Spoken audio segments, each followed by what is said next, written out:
Senior Report thanks Edmund Besch of Bristol Burgess Insurance Agency, 65 East Main Street, Westfield, for his generous grant to provide news to seniors.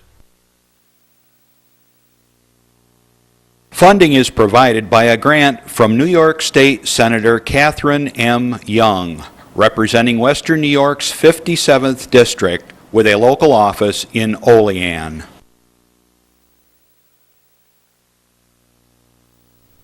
Funding for Senior Report is provided in part by a grant from Andrew Goodell, Assemblyman for the 150th District of the New York State Assembly.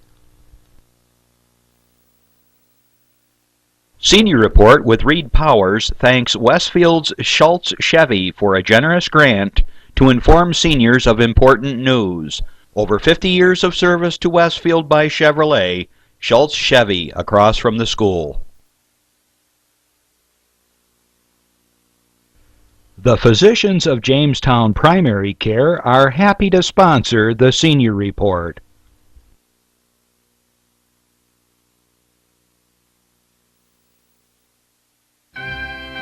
From the Access Channel 5 television studio in Mayville, it's Senior Report with Reed Powers. Senior Report is broadcast live throughout northern Chautauqua County on Saturday morning from 9 to 10 a.m. each week. Call in and share a thought, make a comment, ask a question, or simply wish someone a happy birthday on Chautauqua County's only live call-in senior program. Since 1995, Reed has been bringing viewers hundreds of interesting guests, informing the community on a variety of subjects. Here's the host of the show, Reed Powers. And good morning. What a beautiful day we have here in Chautauqua County. We got a great show coming up. We're going to talk about one of the two practical athleticisms that take place by everybody here in Chautauqua County, fishing and hunting. Except for the kids who don't do anything anymore. They sit and work their little TV and their computers with the games. We're going to talk about getting those kids involved in hunting and fishing, because if we don't, there's not going to be any more hunting and fishing going on around here. And there's so many deer. Well, you have more ducks and geese than you ever had in the history of man. When the white man came here, there weren't as many ducks as there are here now. But they made it complicated, difficult, and we'll talk more about that, so nobody's hunting ducks and geese anymore. They have a special goose season early this year just to knock off a few more. Good luck, though, when you got to get a federal license, and you got to when you got a duck license, and you got to get a state license, and when you get the duck stamp, you got to be able to identify the different ducks, because there's a different season for each duck, and it's a different season on different lakes, and it's so complicated nobody can figure it out. Especially when you see a duck winging it out there, how can you identify the guy? It's becoming a real problem. But we'll talk about these things. Hunting and fishing is not going to go away, but it's certainly going to shrink at this rate. We're going to talk about other things too about the county. In the meantime, what a day! Get out there and have some fun. Picnic. You know, this is the last of the nice warm weather. We got the Indian summer coming, and then it'll be over. But it's just terrific. Lots of things happening on television. Drives me nuts all the time. There's no congressional news of any kind.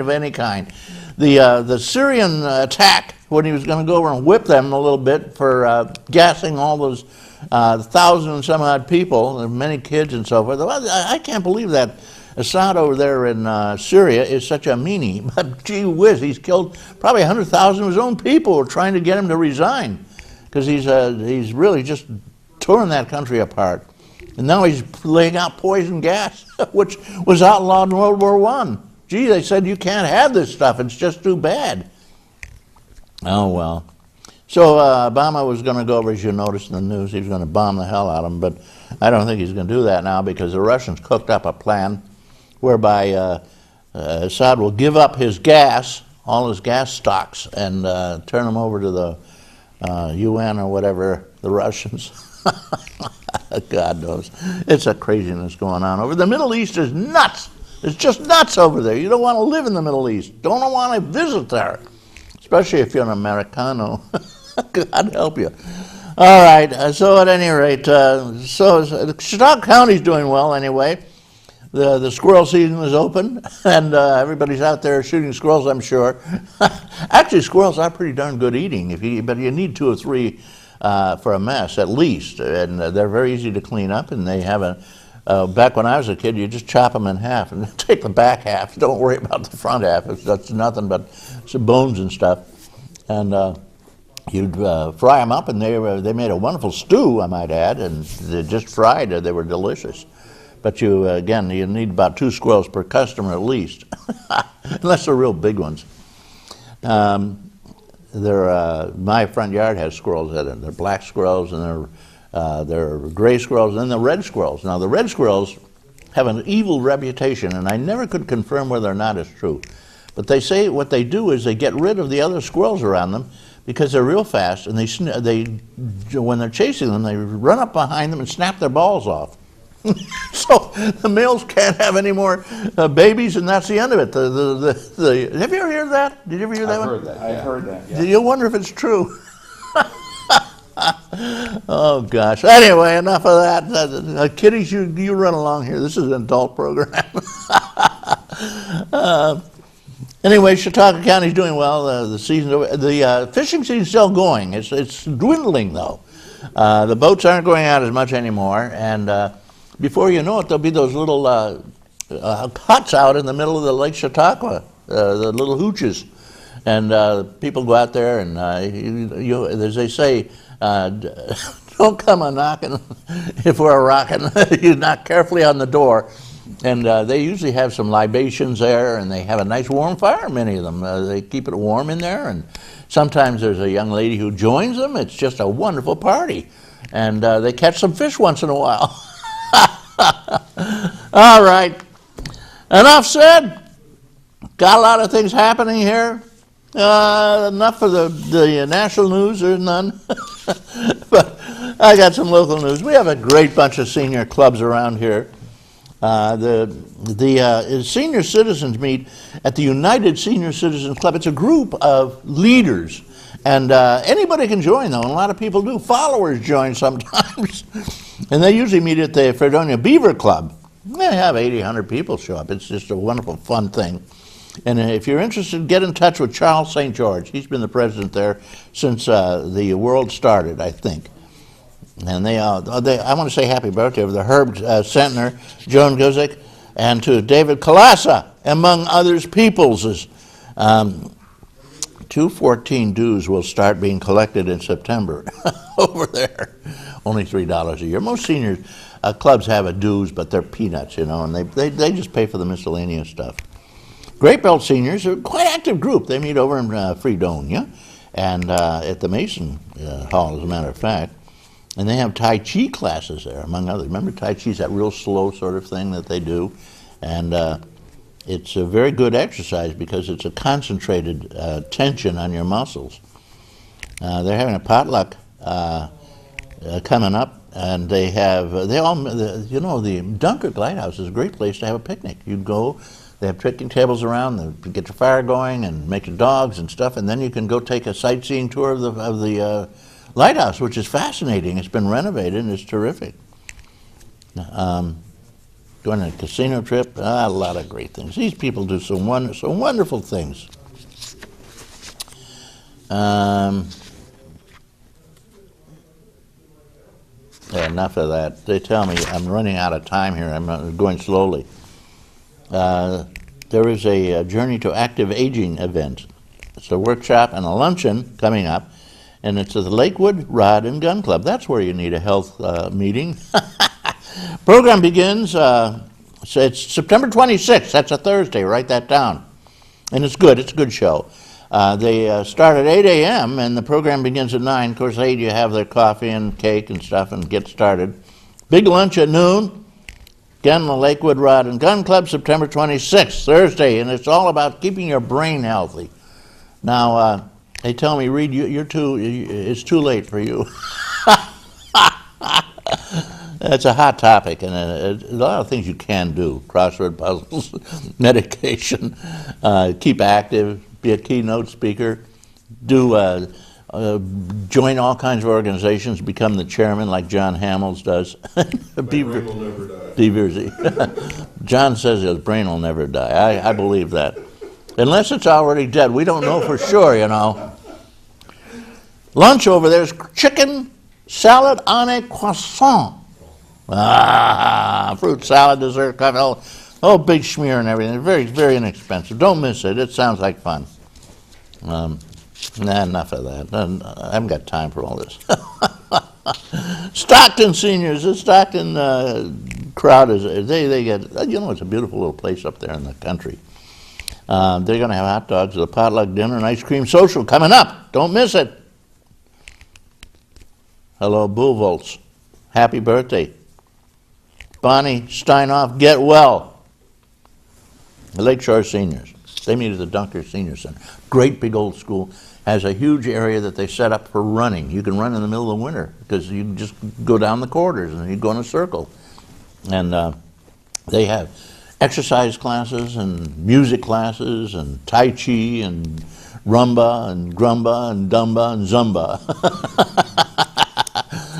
The next meeting, Barb Barbarich and Christopher will be there. Brockton, Portland seniors. What a bunch of people. Margaret Jagoda is the chief and bottle washer over there. And let's see. Congratulations to Art Donovan. I congratulated last week, but it's worth it again. Art Donovan just got his high school diploma.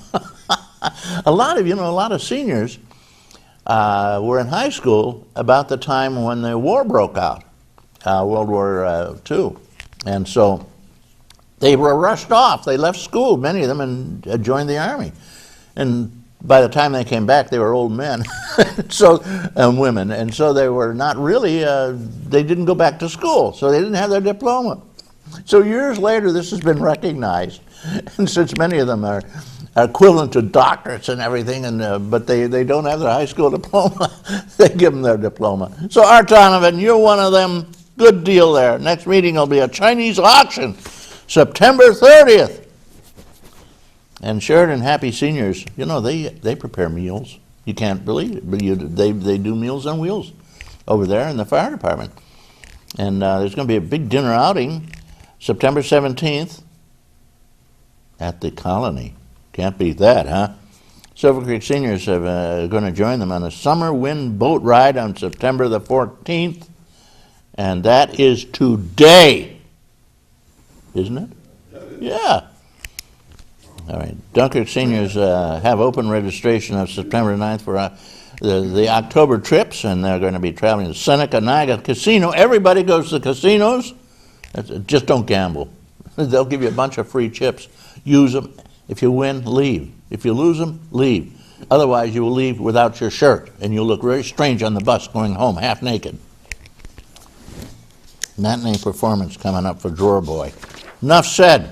They're telling me my time is up, and it's time for our announcer here, who happens to go by we don't know what he is. He's chief engineer in the morning, and he's an announcer, and he talks about all kinds of things, and he brags, and he slaps backs, and he slaps ass. What are you talking about? Anyway, shoots from and I've got a public service announcement, and then he'll be on, and you can hear what he has to say today. This is for you. I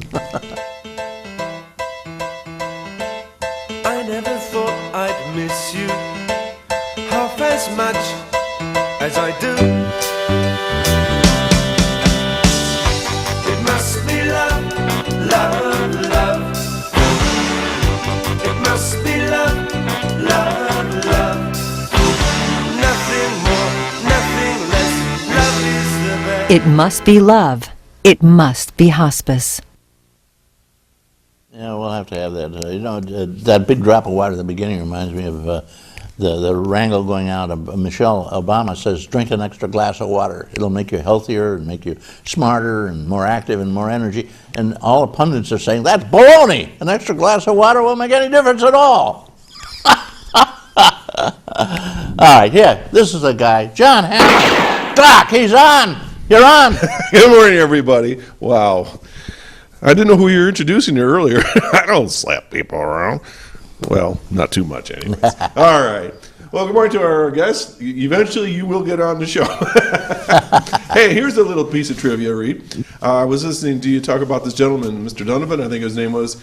He got his high school diploma. Do you know that I signed every one of my children's diplomas, and I signed my father-in-law's diploma? Yeah, if they'd only gone to school. Now. My father-in-law, Bill Molson, he went and he asked to get part of that program, and a bunch of other fellows that went into the service during World War II. And I'm thinking it was about 12 years ago, 13 years ago, over in Ripley, we gave them their diplomas. They well earned them. And the first thing my father says, well, now I got my diploma, I should go out and get a good job. He was retired, I think, at that point. But, right. but you know, for a lot of folks, that means a lot. You know, to have gotten their high school diploma, they always felt kind of shortchanged, and it's a great program. So any of you folks that are out there and you want to get your diplomas, check with your high school guidance counselor or the superintendent. Get your diplomas. No, since I flunked out, that sounds like a great idea. Just go over and tell me, hey, I'm an old guy now. Maybe there's hope for you too, Reed. Hey, you know, we've been talking about lots of things about our gardens and things like that. And Reed, my pear tree this year, I don't know if you've got pears, but I got a pear. Yeah. Mine was so loaded this year, the branches were breaking off. So I collected a bunch, and so, wow, look at that close up, my first pear on TV. And so I collected a bunch, so I brought some for you guys. They're out in the studio there. You let them ripen up a little bit, and I'll tell you, they're just they do ripen up. Like just leave them on the counter. They'll ripen up beautifully. They're gorgeous. They're juicy, and they're sweet, and they're great. Yep. So I had hundreds of them. But, okay, let's get down to some things that I wanted to share with everybody. I'm not sure if we're going to get a caller on this, but I've asked the family to call in. On September 21st, I mentioned this last week, there's going to be a benefit for a little fellow named Aiden Nichols. He's got inoperable spinal cancer, I believe it's called. And there's going to be a benefit dinner at the Gary Volunteer Fire Department next Saturday, September 21st, from 12 to 6. And maybe the caller will call in. I've encouraged them to tell us a little about what's going on. You'll probably have spaghetti anyway. I believe it is spaghetti. The next day, September 22nd, Reed, you'll like this. I don't know if you've ever been to the Fredonia Opera House. Oh, I've seen it. It's my gorgeous. God, it's you know, beautiful. The seniors rebuilt it, a lot of it. Well, yeah. Guys, free folk concert. The Gilman family, Carm and Dick, they sponsor this every year. And Bill and I will be playing. We were the ending act last year. They wanted the funny guys at the very end, I guess, so we got to play at the end. No, they had the worst at the end, so people could be walking out. There you go. It starts at 3 p.m. It's free, and I got to tell you, there's so many talented people in this area, and they grab them from all over the region. So that's coming up next Sunday, September 22nd. And so you and Bill will be playing. You specialize in Irish, don't you? Irish and American folk music, but we'll be doing Irish. Well, I music. hear you do. All kidding aside, a great job. People love it. Yeah, we're getting booked all over the place for next year already. Randy, if we want to hit the poster, another announcement coming up, because I know a lot of people like to go to this. It's the Westfield Mayville Rotary Gold Rush, and that's October 19th. It's going to be at Easton Hall, change of venue. With the pierogi factory coming in now, we don't have the exempt fireman hall anymore. Chicken and rib barbecue, $30 a ticket. We're giving away a grand prize of $1,000. And you know what? There's only 350 tickets sold. So the odds are really good that you win money. Every ticket's drawn, and I think it's every 10th ticket, somebody wins some kind of money, all the way up to $1,000. It's a big fundraiser, and then all the funds go to the community, just about. It goes to all kinds of projects, and it's a great, great event, so keep that in mind. Okay, now, this is the thing I want to talk about briefly. Yesterday, I had the distinct honor to be invited to do a presentation at the Grape Discovery Center. They had the grand opening yesterday, and everybody that had been involved with this project from 2003 forward, the last 10 years, I think, was there. And Kathy Young says hello, Reed. Yeah, I missed it actually. I had it on my desktop on the computer, and I just walked by it. It was she was there. It was a gorgeous day until it started sprinkling a bit. Andy Goodell was there. They all spoke on behalf of the project. The project is at this point has got $2.3 million invested into it, And this was something I hadn't seen until yesterday. There was a ribbon cutting ceremony. Stan and Elizabeth Starr from Cliff Star. They donated $100,000. This is public, so I'm not telling you secrets here. They donated $100,000 for this unbelievably gorgeous room that's a museum and a science room where you can learn everything you want about grape farming and the region. And I'm not going to tell you all about it because there's some really, really cool stuff in there. But I mean, if you got kids, you're just interested in the area or want to learn more about cultivation of grapes and so forth, the region, it's a great, great room. They did a beautiful job. And you get free juice. There's juice there. Yeah. And so then my part came in where our Rotary Club collected funds in the memory of Steve Barron, who passed away. And Steve and Helen are the movers and shakers behind this project, along with a lot of other folks. Helen is the president, but Steve, he was like Mr. Grape in Chautauqua County. And I helped to present a check from our club that was going towards the placards that are going to be educational in a patio on the side of the building. It's just gorgeous. That's all dedicated to Steve Barron. And so we did a ribbon cutting ceremony dedicating the patio to Steve Barron. So folks, it's free. It's not far. It is the newest gem in this county. I encourage you to go out. It's open from 10 to 5 Monday through Saturday, and on Sundays it's open from noon to 5. Go out there. They've got a nice gift shop, and you say, well, this stuff from Japan. And no. This stuff is all grape related for our region, and they make great gifts, and the thing is educational. There's films and movies and all kinds of cool things and displays. Check it out. The Grape Discovery Center on Route 20 in Westfield. It's the old Beckman Everett Ford dealership. Yeah, just across from the nursery out there. You can't miss it. Right. So back to you, Reed. Okay, thanks a lot. John Hamels does There you the go. job. Doc Hamels. Our guests are Gene Pauszek and Zen Olow. They are not sure they're ever going to get on the air. We're just using their names, so you'll come and watch them. Okay, this guy next to me is Gene, and Zen is next to him. Now, we're going to be talking about hunting and fishing. That simple, hunting and fishing. It's probably the chief recreation in Chautauqua County, enjoyed by more people. How about repealing the act? Safe Gun Act, yeah. Safe Gun Act. What do you think? That's the best thing in the world, if it could happen.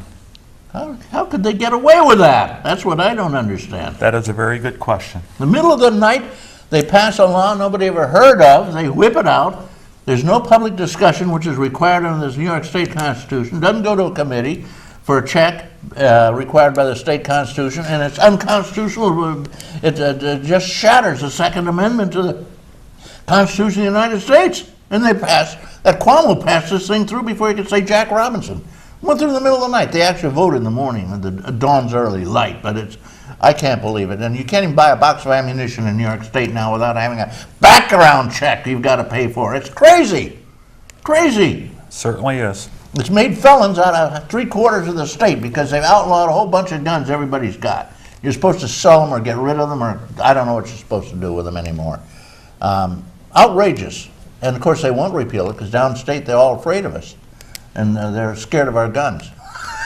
They had this huge act against long guns, and you know how many people were killed last year, according to Andrew Goodell, in the metropolitan New York State area? None. Zero. No one was killed with a long arm. It's all done with pistols down there. And they're all illegal, too. And every one of them is illegal. But they don't care about the law. It's only the average Joe who cares, and he's got all kinds of paperwork and money and expenses and craziness to own his gun, which is his constitutional right. Enough said. You agree, though? Yes. Yes. Okay. Both my guests agree. So we're going to talk about guns, among other things. Squirrel season now, right? Yep. There you go. There's a see how it's like you need pliers to get a word out of these guys. Squirrel season now. Yep. Go ahead. You're on. Talk about squirrels. Go ahead. I haven't hunted squirrels in a number of years, and I used to love to do it when I was younger, but I don't hunt what I probably won't eat. And I used to go ahead and hunt squirrels or hunt rabbits, bring them home, and the wife would go ahead and look at them, and she'd, what are we going to do with that? She wouldn't even cook it. I'd have to take it to my mother, and my mother would go ahead and make a dish or whatever, and my wife would usually turn up her nose about attempting to eat that. But I had a gentleman that went ahead and I quit hunting rabbits for a number of years. Didn't have the time. I was always working. And gentleman went ahead and made some rabbits for me. Kashgua was his name. And he gave me the whole roasting pan and everything. I brought it home, and I sat it down and started eating it. And my wife says to me, "What's that?" I says, "Roast rabbit." And she goes, turned up her nose and says, "I'm not going to eat that." So I'm having a little bit of rabbit. Why, this is really good. So my son comes in the house, and back then he was pre-high school or whatever. "What are you eating, Dad?" I says, "Rabbit." He goes, "Oh, no." I says, "Well, try it." He goes, "Nah, okay." So he tentatively has a little bite, and hey, this is really good. My wife comes in the kitchen, and she goes, "You're eating that?" He goes, "Yeah, it's really good." And she says, "Well, here, maybe I'll try it." Sample the bite, and next thing I know, look out, guys. She really enjoyed that. So I said, Well, now, as an old hunter myself, one of the old timers taught me how you skin a rabbit. Just make a little nick in the neck, and then you tuck one finger up this way and one finger this way, and you go like that, and the skin comes completely up. Same with a squirrel too. Right. Except then you take the squirrel and you chop the back end off. You don't even want the front end; it's all bones. So there's plenty of rabbit out there. I see rabbits everywhere. And used to be you had a rabbit dog, and the dog, actually what he does is march the rabbit, chase the rabbit around in circles. And so the rabbit will pass in front of you at least once, and then you get a shot at him. no. And then they used to use ferrets for rabbits. Now ferrets are like a little mean weasel, and but they're pretty tame. You know, a lot of people have them. And so you take a ferret, tuck it in your pocket, and go rabbit hunting. And when you find a rabbit burrow where you're pretty sure there's a rabbit in there, so just let the ferret into that burrow, and they have a back door somewhere, and that rabbit will come springing out and leap into the air, and there you go, you got rabbit stew again. I do all the talking on this show, you notice? You're doing a We good job. noticed that. You're doing a good job of it. Fishing. Tell us about fishing. What's going on now? Is there any fishing? The weather's been lousy. The wind's been pretty strong out on Lake Erie, but they're still fishing out on Chautauqua Lake and the inland lakes. But when you can get out on Lake Erie, the perch are biting and the walleye are pretty moving, and you can catch some pretty good sized fish out there. So I saw some perch in the paper or whatever, that long. I didn't realize perch got that big. You must be a fisherman. A perch that long? Okay. yeah, you're a good fisherman. You got a 13-inch perch, and that's something to start bragging about. You got a 14-inch perch, and that's That and goes you in the- start looking for a taxidermist. It goes into the book. Yeah. Yeah. Well, some of the perch are pretty nice out there. Oh, no, they're such a sweet fish, so good to eat. Oh, yummy. They're like a little tiny walleye, mini walleye. Same family. right. Same family. Absolutely the same family. Walleyes, though, now I heard they're getting them 14 pounds. Can you believe that? Yes. 14-pound fish Yep. right out of Lake Erie. And they have them in Chautauqua, too, right? Yes, they do. Every once in a while, you'll hear stories about a real big one. The state DEC has been trying to actively bring back the population of walleye in Chautauqua Lake. They're aggressively been stocking it, and they've been regulating the size for the keepers. So, and it looks like it's paying off. The walleye, more and more fishermen are encountering the walleye this year. What's been a real boon for Chautauqua Lake is the calicos are coming back. The population really took a nosedive there for a while, but it seems like that's coming back with more and more fish. I was in contact weekly with a gentleman named Skip Bianco from Hogan's Hut over in Stowe, and he was telling me that until about 2 weeks ago, they were getting calicos near the weed lines, near the weed edges. Well, you think a calico is sort of a spring fish, don't you? Yeah. But Yeah, it's, in the channels. They get them all over the place now. They're good eating, but Yes, they're not easy to clean. A bass is not as easy as a pike. Well, the calicos are easy to scale, though. You Yeah. can scale them with a spoon if you had to. Right, but I don't scale them. I just usually peel the fillet right off Yeah, the skin. yeah. Skin fillet. And don't forget about the muskies. Oh, the muskies. Yeah. First of all, New York State's DEC, in their wisdom, does not permit you to keep a muskie under 40 inches. If it's under 40 inches, you got to throw it back. The gimmick here is there's a major difference between the size of male muskies and female muskies. Now, the females are over 40. Males generally don't get much more than 25 inches or 30 inches. So if you catch a fish, say 38 inches, it's almost guaranteed a female. If it's 40 inches, you know it's a female, you're allowed to keep it. But you can't keep the males. So you're going to have, before long, 1 million males and no females. They're the ones you're allowed to take. You think it'd be the other way around. It's craziness, isn't it? Yes. But that's the way it works. All the 40-inch muskies are female. I know guides that go out on Chautauqua Lake, they've gotten a couple 52, 55 inchers out there this year. And they usually average about 4 fish a day, the guides. Oh, really? Yes. Now, what do you used to be? You allowed only 5 a year. They give you 5 tags. Most of these guys, it's all catch and release. They Oh, take I a see. picture and they put it back in the water so it'll survive. Yeah, that doesn't work very well with trout, incidentally, because trout have a mucus that's very easily removed and they're easily infected. So they found out that when you catch a trout and then you put it back in the water, it's going to die. 99% of them die. So they just changed the rules now. You can keep any size trout. It used to be a 10-inch limit, as I recall.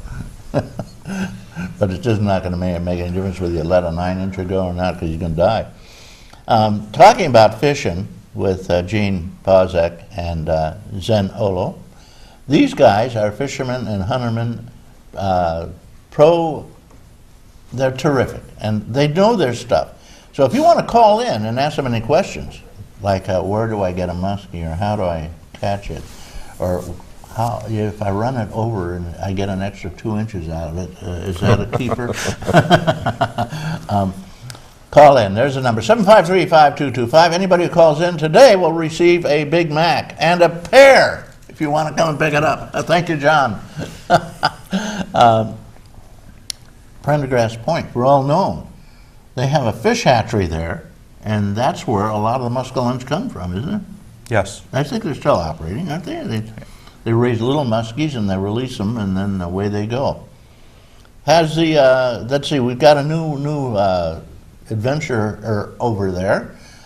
We have all these alien species that are coming in now, and we got the zebra mussel, which clogs everything up, pipes particularly. They're in the Chautauqua Lake now, aren't they, in the system?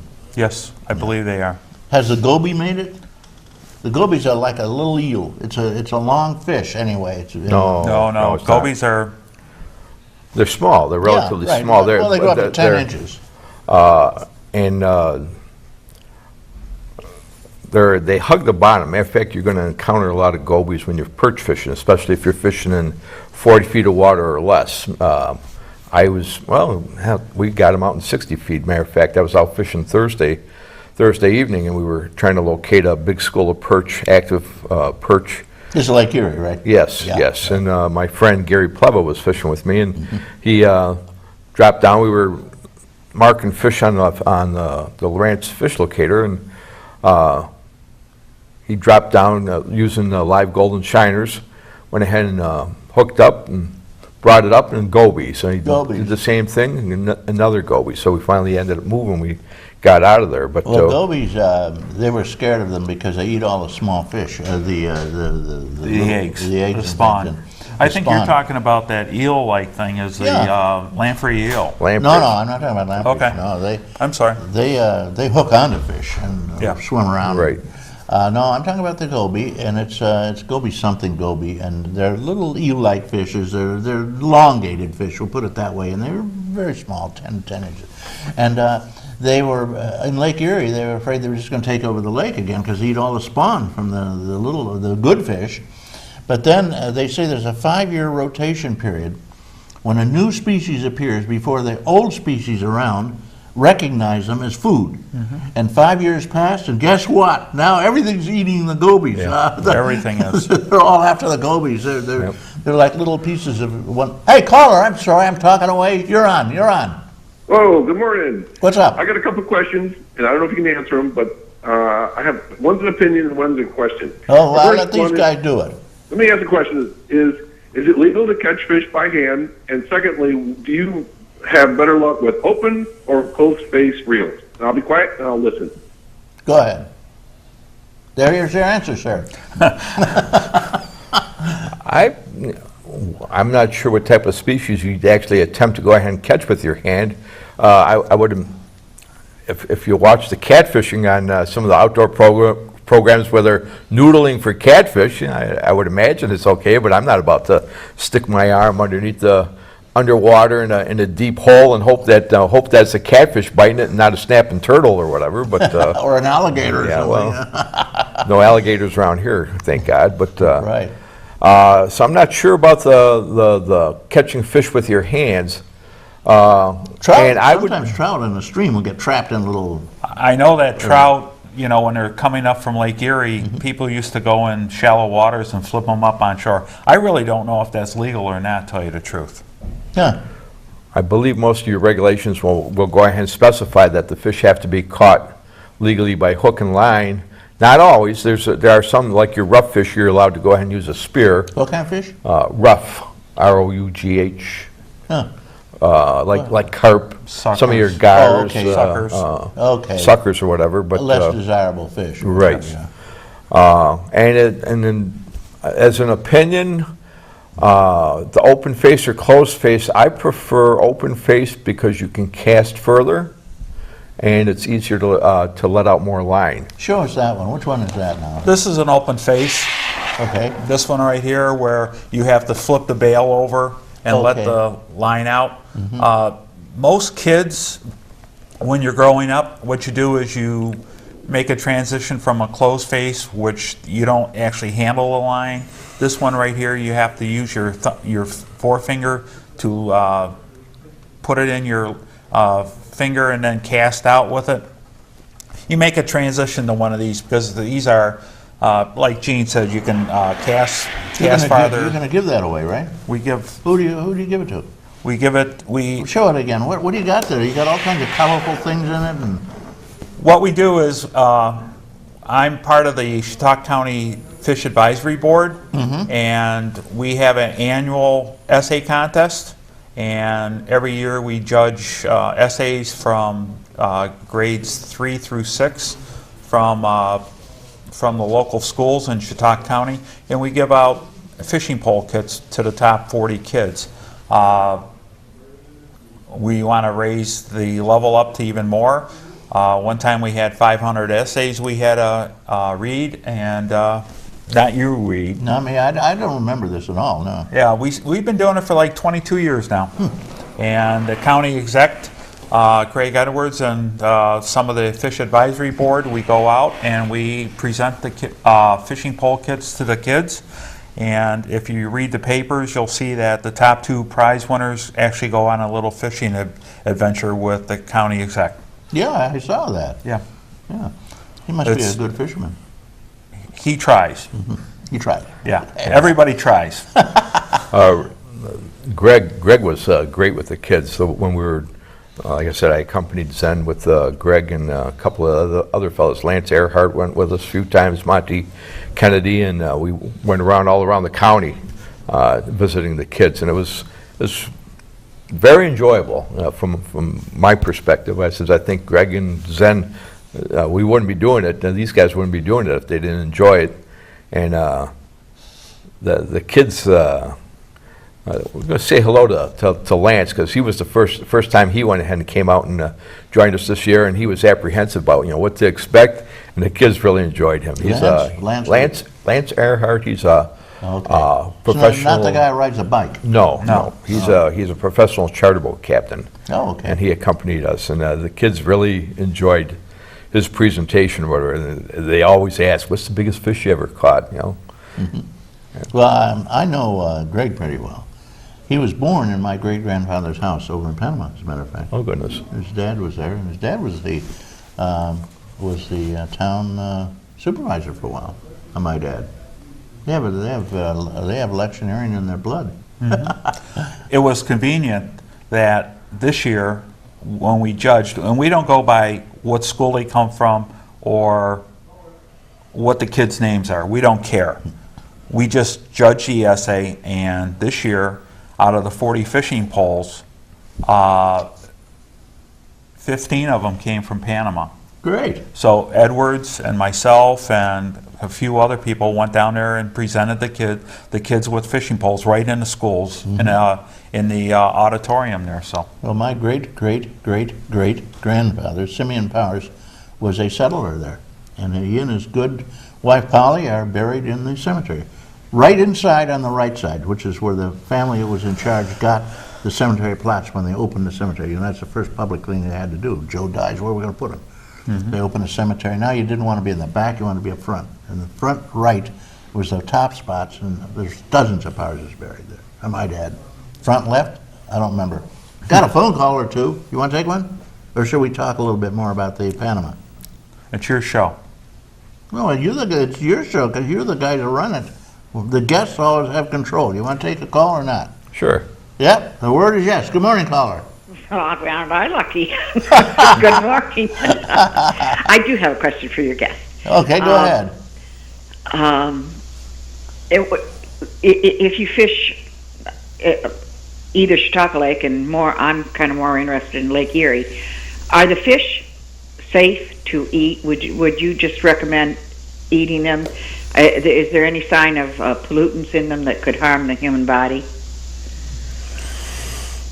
New York State puts out a booklet that you can get from the health department, and it will tell you where fish are good to eat and where fish are not good to eat. And you can very easily get that book from the health department. I handed them out at the county fair this year. The only thing they advise not to eat is the belly part of the meat. Anything else on the fish out of Lake Erie and the inland lakes of Chautauqua County are probably fine. I haven't heard anything else other than that. Lake Ontario is another question. You got to watch out for the trout. So, because a lot of the trout are bottom feeders, and that's where the pollutants usually sit. So now, does Lake Erie not have trout, or are trout safe for some reason? Lake Erie has lots of trout. Matter of All fact, kinds of trout. all kinds of trout. Matter of fact, Lake Erie, that's one of the finer points of our fishery. We brag about how many rainbow trout. The Brown trout. DEC is aggressively. I have heard of the rainbow trout, come to think of it. Right. They're also called steelhead too sometimes. Steelhead. But they're safe in Lake Erie as opposed to Lake Ontario? I'd rather eat a trout out of Lake Erie than Lake Ontario. Yeah, and they're red too, so you can spot them. You know what kind of meat you're eating because they're red Right. like salmon. But like And you should make sure that whoever's cleaning them, make sure that there's no stomach left in any What's of wrong fish with the that belly you're part? catching. That's where all the potential pollutants go to. I We're not guess. talking about the guts. We're talking No, about the actual belly of the There's fish. a part of the belly Yeah. that you just cut away from the bloodline down. That's where you cut it. Okay, so you'll be In other safer. words, get a book to figure out what the parts are inside That's the right. fish. So Figure you out what know, kind of fish you got too. and what to cut out. However, I have to say one thing. I have never had, and I have gone many places out of this area. There is nothing better, although Canada has them too, and they're good there too, than Lake Erie Perch. perch or Walleye. walleye. Those fish are so sweet, it is almost beyond belief. You bet. And the perch is just a baby walleye. I went down south, and they were telling me about the catfish this and the cat. Forget it. They don't know what good fish is. Okay, well, thank you, caller. Thank you. Have a good day and get out there and get that fishing rod out for the last few catches you get. They're still fishing, right? Yes, they are. I see boats going out. They're out there after those guys. Okay, thank you. Okay, thank you, caller. We have a lot of lady fishermen in the county, I think. Absolutely, Yeah. yes. Yeah. The majority of the people going for pistol permits, 50% are females now. No kidding. Yep. You don't want to mess with a female. No. Matter of fact, though, we attended where was the last meeting where the woman went ahead and was interviewed, and they asked her, why are you getting a pistol permit? And she said, because they said I can't have a gun, so by goodness, I'm going to go out and get myself a pistol permit just to go ahead and spite them. I'm just, Right, and maybe I'll even shoot a man. No, it's for their own protection. And a lot of people like to target shoot. A lot of people Yeah. like to target shoot, so. Well, I think everybody should have a shotgun, at least for protection. Yeah. And it, I used to have one, and I hit it, but I was always afraid some kid would get hold of it. So the first shell that you ejected into it was a confetti-filled shell. It would shoot and blow off, make a noise, of course, but there'd just be confetti.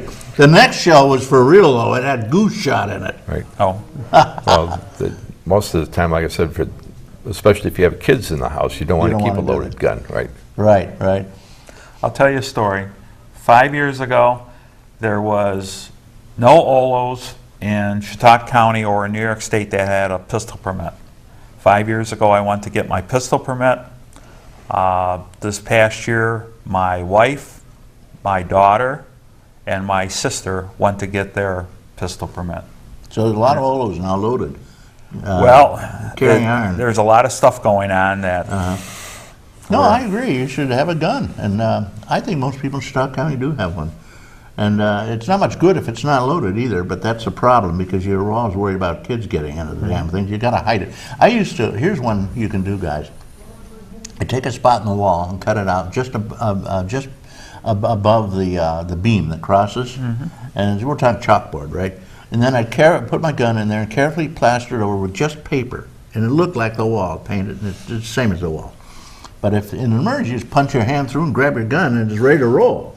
or put a picture over it, so you know it's Yeah, there. right. That's all you have to do. Right. But make sure the kids can't get at it. That's the That's problem. right. Keep the ammunition away from the gun if you can. If you're afraid of somebody breaking in, then you have to do other things. Yeah, well, we had a program worked out. If somebody broke into the house, we'd hear them probably downstairs at night. And so what we would do is, I had a shotgun, which was loaded, but it was carefully hidden so nobody could get to it. Grab the gun, and we would hide behind the bed, which was pretty big. We had a huge bed, springs and boxes and everything. That wouldn't protect you much, but it protected you a little bit. And then I'd yell out, I'd shoot the gun, but I'd shoot the gun through the window, just to knock out a pane, big deal, you know? Yeah. And I said, by God, I think I got one of them. I'm going after the other one. I'll tell you, there's nobody. Here's a shotgun, 12-gauge gun go off, and somebody says, I'm going after him. He's got to hang around to find out what it is. Don't try that at home. Unless there's somebody in your house sneaking around at night. All right, guys, we're sitting here having a nice chat with Gene Pauszek and Zen Olow, and they are hunters and fishermen. And we're running down on time a little bit, but there's still plenty of time for anybody who wants to call in.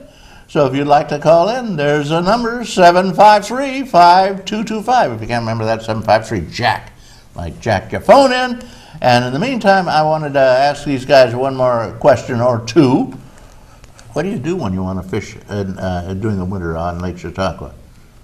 You have to have a special permit or anything? Or No. Just a fishing license. What kind of fish are you allowed to keep? Whatever fish are in season, and most of the people focus on your panfish, which would be your bluegills, your perch, and walleyes are open for a certain part of the season until it closes. Spawning season is typically Yeah. when it's closed. And but most of your target species during the wintertime are probably perch and bluegills. Probably perch and bluegills. Right. How about sunnies? That's bluegills, sunnies, panfish. It's a bass. Crappie. It's a bass, and it's a nice fish, and some of them pretty big. Yes, they are. You'd be surprised. And they're good eating. They're sweet. Very sweet, very tasty, easy to clean. If I see these things, they're huge buildings, and they're on sleds. They take them out on sleds, apparently. Yeah, they're collapsible. Well, okay, some of your huts, right? But most of them now are made just where they'll be portable and they'll be lighter weight. They look big, they look bulky, but the newer ones are very effective and they're very portable. Some are very elaborate, where they actually have a floor and they have a hole where you actually fish through, so your feet are not on the ice, so you stay warm. And they got portable heaters in them. They're pretty neat. and they tow them out there with snowmobiles or four-wheelers and go out there, so. With talking about the fish huts, this is the first time last year, it was the first time I think I've ever seen it. We had fish huts set up in the Dunkirk Harbor. Can you believe that? No, It got so cold that there was a period of time, I've got photos at home, and I talked with the gentleman.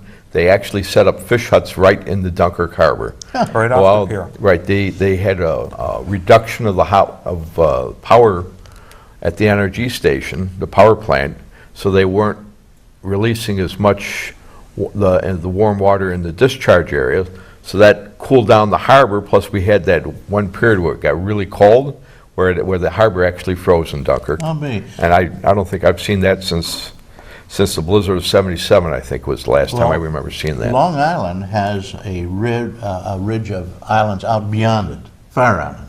And there's a bay between the South Long Island and the Fire Island.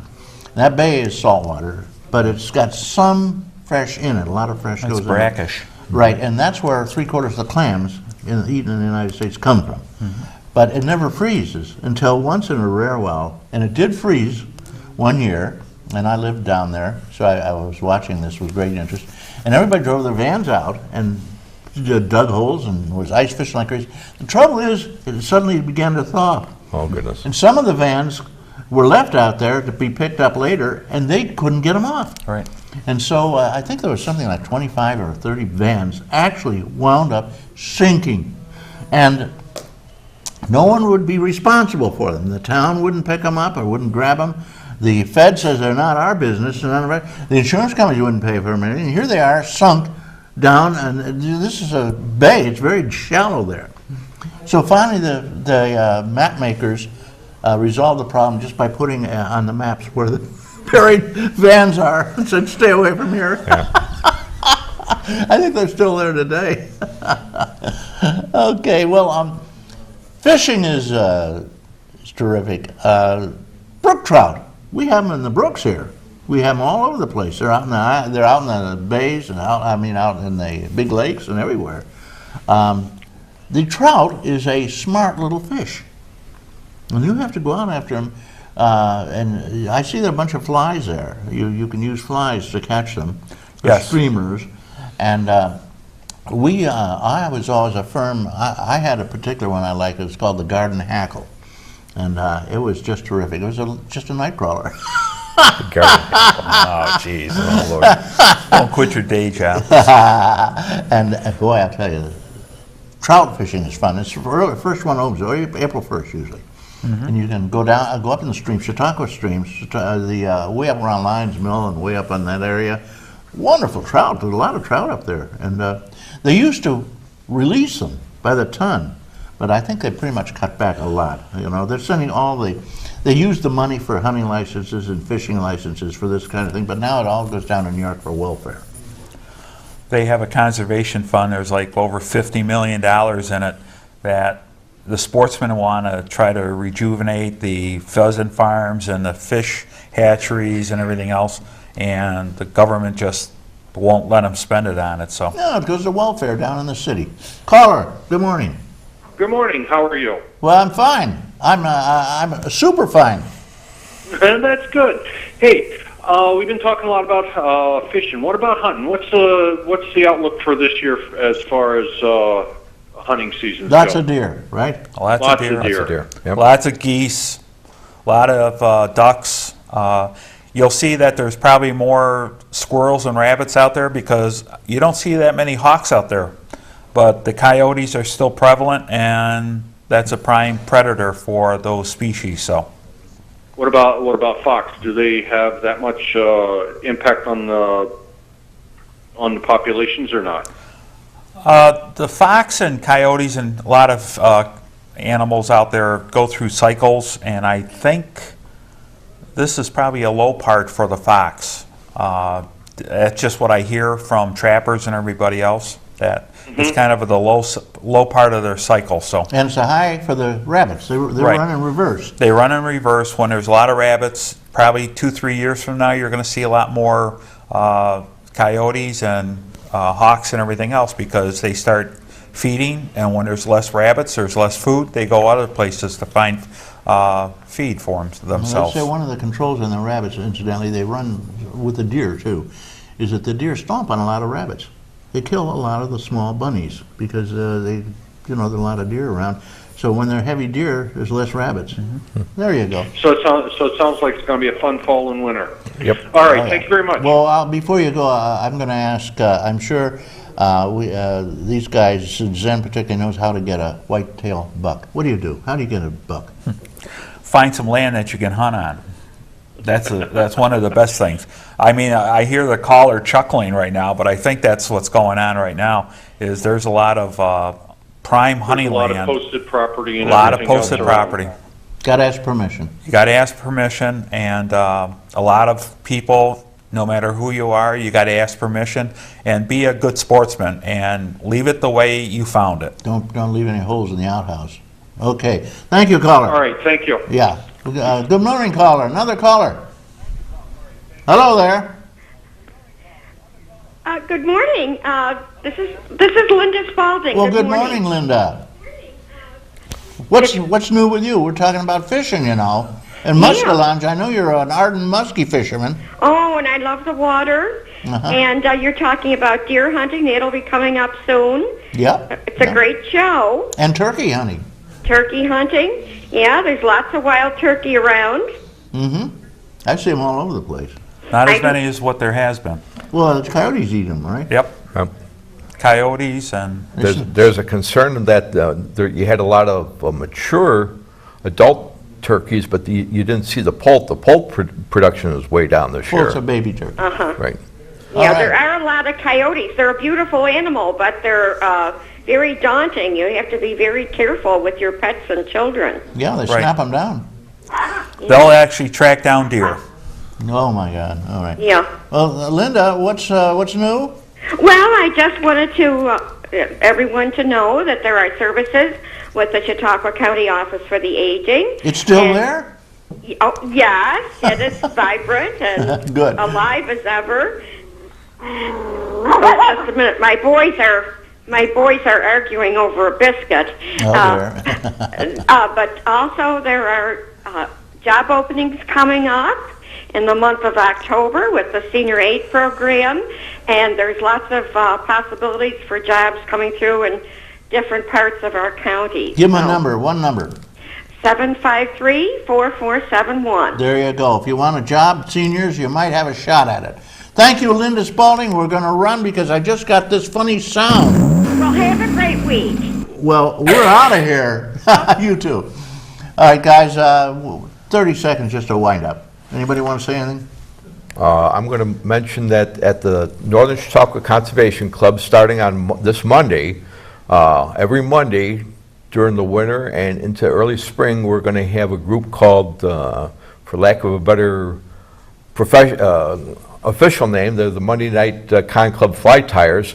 We have a program where they will allow anyone that would like to learn how to tie flies are invited to stop in at the club. Where is it and when? The Northern Chautauqua Conservation Club, which is on Mullet Street, just off of Route 5. If you get to the Country Fair Market on the corner, head north. Okay, thank you. Gene Pauszek and Zen Olow, I thank you for showing up with us, being part of our show. As the last caller, I'm sorry we can't get you, but maybe next time. You come in again, maybe sometime? We're invited. Sure. You read your article anytime the Dunkirk Disturber, right?